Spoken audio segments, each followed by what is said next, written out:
everyone, it's Elizabeth from Elpis Astrology at elpisastrology.com. Thanks for joining me today. So today I am going to do my take on the astrology and the horoscopes for June 2024. So this month we have a new moon in Gemini, a full moon in Capricorn, and actually there's 2 full moons in a row in Capricorn. There will be one next month as well. We have the summer solstice. That'll be up here on the 20th of June as well. Pluto is going to be retrograde at 1 degree of Aquarius all of June. So I wanted to start off with, just to kind of wrap up this whole devil comet or the Pons Brooks comet, the 12P Pons Brooks comet that is still kind of in our atmosphere. By the 2nd of June, it will be the closest it will come to Earth. But in terms of visuals, everything that I was reading really says that it's going to be the Southern Hemisphere. So my Australian folks and India and all those kinds of continents are going to be able to see it more clearly, but even they will have a little difficulty because even in the Southern Hemisphere, from looking at stellarium anyway, and I'm going to put a link here for those folks that want to put this comet in on stellarium. I'm going to put a link to a really easy video that helps you go through stellarium and put it on. I did it quite easily. But basically it's going to be near the horizon in the evening for folks that are in the Southern Hemisphere. But you'll still be able to see it in June, but it is kind of on its way out. But I didn't, in my last video when I talked about this Pons Brooks comet, talk about, well, what happened 71 or so years ago, because this is about a 71-year cycle. This comet comes around. So we're looking really here at 1953, 1954. It looks like it was identified in both 53 as well as 54, but of note, 1953 for sure was significant for events. Let me just give you a few of them. And for those folks that were born around this year, these 2 years, there may be some significance that come back in your life, some big messages. But let's go through it. So we had Edmund Hillary and Tenzing Norgay go up to the top of Mount Everest and claim that they've reached the top, right? So these were the first folks that did that. Queen Elizabeth, she had her coronation in 1953. We also had Watson and Crick, as well as Rosalind Franklin, discover the whole helix, right? The DNA helix. So we had Stalin, who was like one of the most murderous dictators of our time, died. And I didn't realize it was not so long ago that Salk actually invented the polio vaccine. And in fact, apparently he inoculated his whole family before then it rapidly went out to the world population, right? For everyone to be vaccinated against polio. So pretty significant stuff, right? When we look at that whole comet that I spoke about, the other thing that happened in 1953 was Dwight Eisenhower, he was a Republican, was inaugurated in 1953. So that's another thing that happened. So there was a lot of changes with regards to government positions or monarchy positions in 1953. And he's just the final one that I wanted to mention. So when we look at the first lunation of the month, well, it is going to be a new moon in Gemini. And nicely, we have Mercury in Gemini as well as Venus.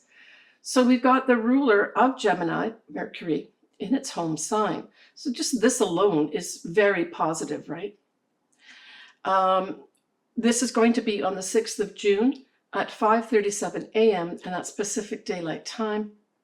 It's at 16 Gemini, 17 minutes. And, one of the things that came to my mind was that this is going to be a very flirtatious, we're entering into the summer season coming up, right, with the summer solstice, sort of mid-month in June. I just took this as a very flirtatious time, maybe more on a personal level. But it also speaks to, changeable emotions as well. So it could bring in some new romances for folks, but they may not lead to anything more than kind of like a summer fling or summer flirtation type thing. But the other thing, of course, that Gemini stands for is communications. And with all the support of Mercury and Venus here, we're really talking about a lot of communications going on, right? And this moon and sun also sextile the north nodes, along with Chiron, that's in Aries, right? So there's going to be some new information with regards to our collective and our future moving forward, right? In terms of a new start of some sort. Now, the only fly in the ointment is that this sun and moon is square to Saturn in Pisces, right? Anything in Gemini squares anything in Pisces. And really, I saw this as I actually saw this as a positive thing, because with so much Gemini, there could be a lot of excitement and a lot of chatter and a lot of information being tossed around, but not necessarily important information or relevant information. That square to Saturn can say, let's do some facts checks on that. So I think we're going to see a lot of activity with regards to a lot of chatter. And that, we're going to have that fact check going on too, which is awesome, right? And I think this may lend itself more to the political sphere, but it could also be in our life as well. So as I said, this is around 16 degrees of Gemini. So for you to have in your own chart something significant like your ascendant or your sun at this degree point, this could actually promote a whole newness for your year. So I want to wish all my clients, as well as my viewers that are Geminis, a happy new year to you. My daughter Victoria was born around this time. She is a Gemini, so I wish her happy birthday. Towards the end of the month, I have my granddaughter Penelope, who is her birthday, although she just enters into Cancer for her son. So happy birthday to both of those. When we look at other things, we look at Jupiter here trying to Pluto, that is retrograde, but still this is really positive. So Jupiter is going to expand favorably anything with regards to what? Humanitarian types of activities. Electronic communications, like the social media, could be abuzz around that 6th of June and new moon in Gemini. The ruler itself, Mercury, will be at 6 degrees of Gemini.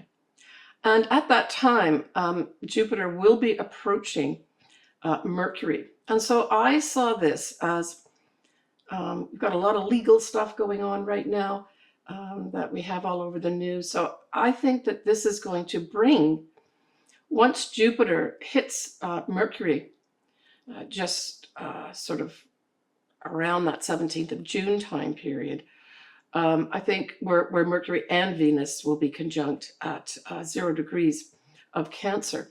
I think that may be a time period where we're really going to see some significance going on here with regards to some kind of thing coming up with regards to all these legal matters that will have some substance behind it.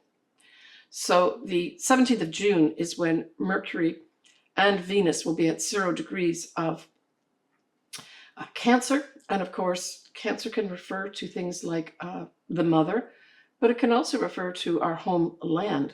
And that's how I see it. Some new starts here. And this is right around the solstice time period as well. So we've talked about the new moon here. We've talked about the Mercury conjunct Venus. So certainly if you've got something, say, around that 0 degree mark of Cancer, this could bring in what? It could bring in some good news about money for you. It could bring in some good news about a love in your life. But it can also bring in some good news about a family situation, because Cancer does really refer to Cancer situation. In particular, your mother is featured. And because the solstice does begin around the 0 degree mark of Cancer, that 17th of June could be a standout with regards to something happening that manifests more clearly, not only, say, at the solstice itself on the 20th, but for that whole time period, right? The 3 months before we go to the next new season, right?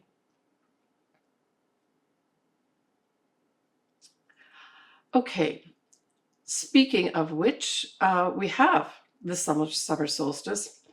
And that is going to be on the 20th of June at 1:51 p.m. Pacific Daylight Time.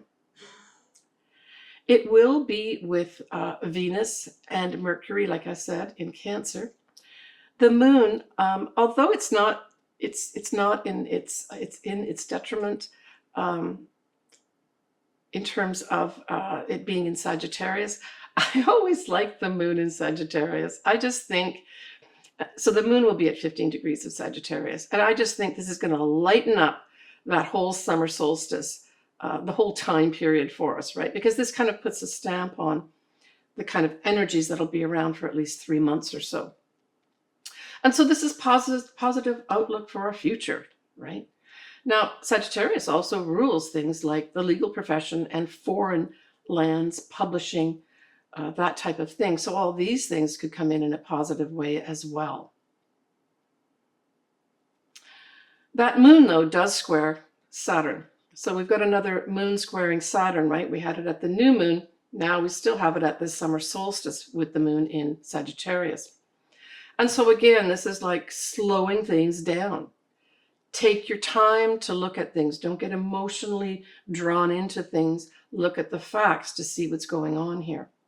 Now, Mercury will be sextiling Mars at this time. So this also says there's going to be opportunities to get your messages out, to get information out, to gather information in at this time. So we're still talking about the summer solstice here.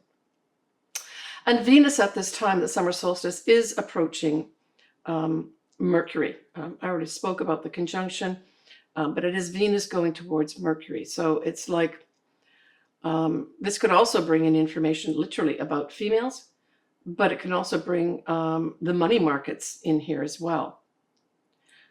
I personally think that this, and then there's another aspect at the end of the month, is going to bring up again the whole thing around anything to do with reproductive rights, right? Yeah. So I think that may be brought up as well at this time too. Maybe even some groups of people, women in particular, putting voice to that, and maybe boots on the ground too, where you start marching for it as well. We haven't seen really any of that in a big way recently. So that may still be on its way to us. So the next lunation we have is going to be the full moon in Capricorn, and that's going to be on the 21st of June at 6:08 p.m. And this is at 1 degree of Capricorn, 7 minutes. And as I mentioned at the beginning, there's going to be a second full moon next month as well, but it'll be at 29 degrees of Capricorn. So we get the beginning of Capricorn and then the end of Capricorn as well. And of course, because it's a full moon, we have the sun in the opposite sign of Cancer at 1 degree of Cancer, right? So we have a lineup here of, first of all, we've got the moon in Capricorn, but it's really kind of on its own in many respects, except by the opposition with the sun. It's really the sun that is taking center place here, because it's going to have the Venus as well as Mercury all lined up in Cancer. So there really is going to be this focus here on our homeland, females, reproductive rights, pregnancies, anything to do with that, discussions and information being brought up here. And remember, we have Neptune at 29 degrees Pisces at this time too. So that's a culminating energy, right? A culminating energy with regards to our spiritual lives, and as well as our aspirations and inspirations as well, right? We have Mercury that is sextile Mars at this time still. We had that also up at the summer solstice, which was just literally the day before, right? So this full moon happens right after the summer solstice. So it's kind of tied into it, even though obviously the moons are different, right? And so we also have that happening where this whole Mercury sextile Mars is carried on for another day, where great activity around communications, around information, that type of thing, especially gathering information, right?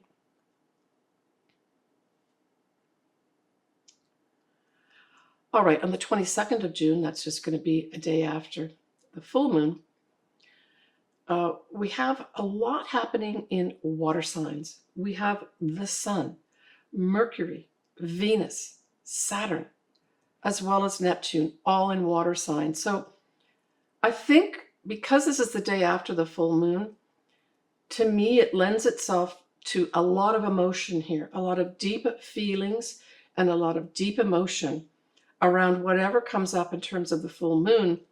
Now, this is usually a culmination. It can be an ending. It can just be this big, gigantic spotlight put on things here of importance. But that whole lineup of all those planets in the water signs, as I said, it can make it a very emotional full moon because it's only the day after that full moon, right? So we end the month on the 30th of June, where we have Venus sextiling Mars. And here we're looking at Cancer and Taurus. We are also going to have Mercury sextiling Uranus at 25 degrees, and that's the Cancer as well as Taurus signs that are involved here. So we really wrap up the month here. And let's not forget also that, you know, when we've got Mars in Taurus, it is in its detriment. Now, generally speaking, it's not the end of the world to have a planet in its detriment, but what it does do is it kind of has that planet, and in this case it's Mars, acting contrary to the sign. And so what does Mars like to do? Mars loves to move forward, action, all that type of thing, right? Lots of energy. And so it says that it's going to be contrary to that. And so this may be more, in terms of Mars, I think a slow burn, a slow release is better than like running around and trying to get things done. So this may also be a time, if we look at the sextile with Venus, where there's some new introduction here with regards to our money markets again. So this could be something that happens at the end of the month that is unexpected, that some kind of information may come out with regards to our money markets. But hey, Venus sextiling Mars, just as a transit itself, if you've got something, say, around that 15-degree mark of Cancer, Taurus, this could bring in an opportunity for a relationship, right? I mean, when we think about it, Taurus is ruled by Venus too, so there's a positive setup here, right? Now, with that Mercury also sextiling Uranus, this is unexpected news coming our way. I mean, maybe something else is going to pop out with regards to all the legal matters going on right now that is going to be significant for us. But we're talking about, you know, Mercury being in Cancer. And as I said, Cancer really refers to the family. It refers to the mother in particular, reproductive rights, anything to do with having children, that type of thing. So we may end the month with more unexpected information coming in here, and maybe unexpected discussions of import, right? So when we give a little peek to July, we're looking at a new moon in Cancer and a full moon again in Capricorn. So this is the second full moon in Capricorn over 2 months, June and July. And we will also have Mars is going to be sextiling Neptune at 29 degrees. So this is going to be significant too. This will be some kind of opportunities with regards to, I think, changing up the old guard finally and getting rid of it, right? Because the 29 degrees is the culminating degree of energies, and Mars is energy. So we'll talk about that next month in more detail. So let's move on now to the actual either sun signs and or ascendants. You pick which one. I would say it might be a good idea to listen to both. Start off with your ascendant so you understand the areas of life potentially being involved here. And then listen to your sun sign to just gain additional information that might be important. So Leo, that new moon in Gemini sextiles your sign, and it highlights the 11th house. So this straight off, Leo, could just have you joining new groups and making new friends that you feel you can communicate more with. It is also the house of two other things: your hopes, dreams, and wishes. And if you do have your own business, that 11th house represents the money that you make. So there could be a lot of opportunities here to create opportunities, right? Through getting messages out regarding, if you do have your own business, regarding your own business and making more money as a result of it. Maybe you decide to put some kind of campaign together that works well for you. Maybe you're going to join some groups that will help leverage you in some way as well, that will support you, that provide these support systems for you. Yeah, I mean, we have Mercury, that is the ruler of that new moon in Gemini, also in Gemini too. So, and Venus as well. So I'm getting the impression that there's opportunities for you to make money, Leo, at this time. And maybe also to have, if it's not money and Venus is acting as some kind of benefit, that maybe you produce some beautiful written work of some sort that people are raving about, that they really think you've done such a great job. But for those lucky Leos, this could also bring in an opportunity to have some of your hopes, dreams, and wishes come true too, right? Now, that new moon is around 16 degrees of Gemini, so we really have to have something around that 16-degree mark, right, to have some kind of importance and bring in a special type of situation for you. So when we look at that full moon in Capricorn, that's your 6th house. So Leo, this is going to put a focus on two things: your health, as well as your day-to-day activities. Typically, our day-to-day activities are our job. So there will be some kind of culmination coming for some Leos with regards to a job.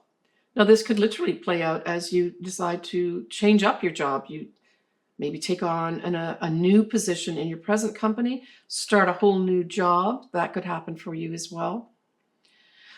But there's going to be two parts to this process, because we have the full moon at 1 degree of Capricorn here in June. We have another full moon at the end of Capricorn in July. So know that there's two parts to whatever comes up around that full moon in Capricorn. Around the 21st of June, there's going to be a second culmination energy as well. And this could turn out to, say you are going to be getting a new job. This could literally turn out to you going in for interviews and being selected as one of the last 3, right? That's a culmination in June. And then at the full moon, you're selected as the final candidate and offered the job. I mean, that's simply how something like this, the 2 full moons, could work out for you. So the 6th house is also health. So there's a big emphasis for some Leos on your health, first in June and then the second time in July. So pay attention to even small things that might come up for you with regards to your health. But that house is also the house of service too, right? And so this could also be a time when you decide to scale back on maybe helping people out so much, maybe helping out organizations free of charge, donating so much of your time. Maybe you're going to scale some of that back. Maybe you're going to do it over 2 months too, right? Because of the 2 full moons. All right, Leo, take care of yourself. All right, everybody. I'm wishing everybody a happy start to their summer, because, of course, the official start here in the Northern Hemisphere starts this year on the 20th of June, certainly Pacific time. But then, of course, we're looking at the Southern Hemisphere, where we're looking at the beginning of winter, right? If you'd like your chart done, or you'd like a combo done where I put together a quick look at your astrology and I do a tarot reading, I have a service to do that too. I love doing anything to do with astrology as well as the tarot cards. So feel free to reach out to me. If you're not sure what to do, you can always just email me. We can discuss stuff back and forth, or you can go directly to my services tab and pay there. But I really am wishing everybody a very, very happy and positive and loving and supportive summertime period. Get out there and enjoy yourself, and don't be afraid of being you. I'll talk to you all next month in July. Bye for now, sending you lots of love.